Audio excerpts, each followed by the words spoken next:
ایک کافر ڈاکو کسی شاندار محل میں داخل ہوا۔ وہاں ایک بوڑھے بزرگ اور ان کی ایک نوجوان بیٹی کے سوا کوئی نہ تھا۔ اس نے ارادہ کیا کہ ان بزرگ رحمت اللہ علیہ کو شہید کر کے ان کی لڑکی پر بما مال و دولت قابض ہو جاؤں۔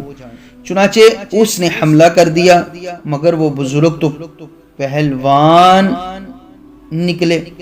انہوں نے فوراً اس نوجوان ڈاکو کو چاروں خانے چت گرا دیا۔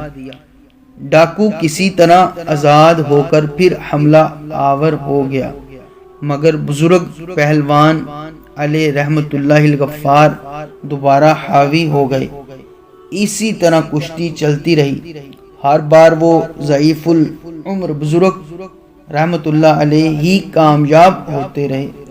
ڈاکو نے محسوس کیا کہ وہ بزرگ رحمت اللہ علیہ آہستہ آہستہ کچھ پڑھ رہے ہیں۔ اس نے پوچھا، کیا پڑھتے ہو؟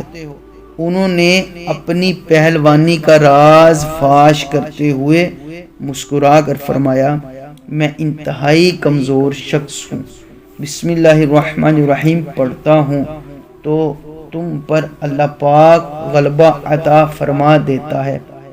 جب اس کافر ڈاکو نے یہ سنا تو اس کے دل میں مدنی انقلاب برپا ہو گیا اور کہنے لگا، جس دین میں فیضان بسم اللہ کی یہ شان ہے تو خود اس دین کی نہ جانے کیا آن بان ہوگی۔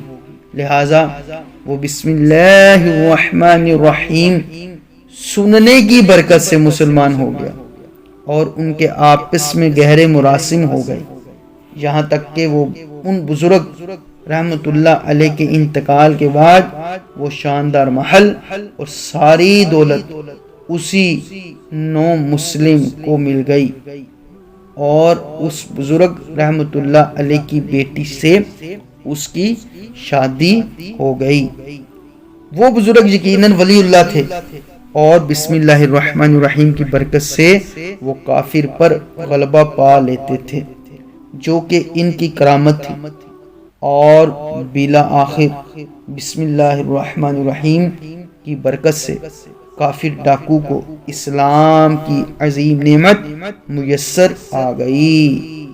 حمد ہے اس ذات کو جس نے مسلمان کر دیا، عشق سلطان جہاں سینے میں پنہاں کر دیا۔